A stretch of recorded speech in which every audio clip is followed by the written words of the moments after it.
चलिए आज माध्य हम लोग सीखेंगे। ठीक है, माध्य को बहुत इजी तरीका से बनाते हैं। इसको हम लोग कहते हैं वर्ग अंतराल। 0 से 10, 10 से 20, 20 से 30, 30 से 40, 40 से 50, 50 से 60। ठीक है, विद्यार्थियों की संख्या यानी ये बारंबारता दिया हुआ है। माध्य माध्यक बहुलक जब हम लोग बनाते हैं ना, तो उसमें माध्य बारंबारता की भी जरूरत पड़ता है। ठीक है, तो देखिए 0 से 10 दिया हुआ है वर्ग अंतराल। वर्ग अंतराल को हम लोग को चर मान में बदलना है। चर मान कैसे बदलेंगे वो भी देख लेते हैं। ठीक है, देखिए एक लाइन और बना देते हैं छोटी सी, ताकि कुछ तो समझ में आ ही जाएगा। चर मान कहते हैं ये दोनों को आपको जोड़ देना है। ठीक है, जोड़ के आधा कर देना है। तो 0 और 10 को जब हम लोग जोड़ते हैं तो क्या होता है, 10 ही आ जाता है। और आधा करते हैं तो 5 आ जाता है। कोई दिक्कत? ठीक है, 10 और 20 को जोड़िएगा, फिर आधा कर दीजिए, कितना होगा? तो 30 है, और 30 का आधा करेंगे तो 15। फिर ये दोनों को जोड़िए, जोड़ने के बाद आधा करिए। आधा करने के बाद यहाँ पर लिख दीजिए। इसी को हम लोग कहते हैं चर मान। 20 और 30 50, 50 के आधा करेंगे तो 25। ठीक है, इस तरह से देखिए कितना कितना का डिफरेंस होते जा रहा है। तो 10 10 का, तो 25 के बाद कितना होना चाहिए? 35। देख लेते हैं, 40, 30 और 40 70, 70 का आधा 35। ठीक है, 10 10 का डिफरेंस हो रहा है, 45 हो जाएगा। यहाँ पे 55 हो जाएगा। ठीक है, कोई दिक्कत?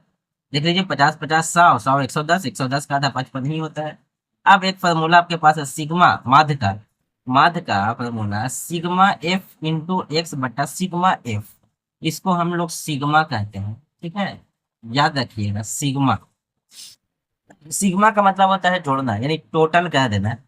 सिग्मा का मतलब जोड़ना, याद रखिएगा। ठीक है, यानी कि एफ के बने होता है बारंबारता फ्रीक्वेंसी, एक्स का मतलब होता है चर मान। नहीं, दोनों को गुना करने के बाद जो आएगा वो दोनों को आपको जोड़ देना है। कोई दिक्कत नहीं? ठीक है, चलिए तो यहाँ पर ये दोनों को गुना कीजिए और यहाँ लिख दीजिए। ठीक है, यहाँ पे हम फॉर्मूला लिख दिए थे, लेकिन यहाँ पे एक लाइन और बनेगा ताकि दोनों को गुना करके लिखा जा सके।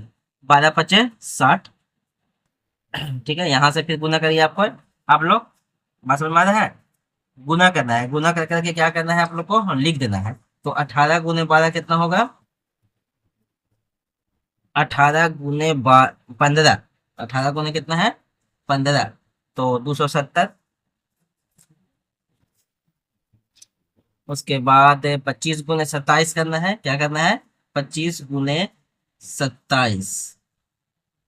25 गुने 27 आप लोग किनारे कर सकते हैं। 25 गुने 27। ठीक है, गुना करके आएगा यहाँ पे 675। यहाँ पर ये दोनों करें 35 दूना 70, 700। उसके बाद 45 और 17 को गुना करिए। 45 और 17, 765। उसके बाद 6 और 55 को गुना करिए, तो 330 आएगा। यानी कि आपको बारंबारता को चर मान के साथ गुना करना होगा। यानी चर मान कहाँ से आया?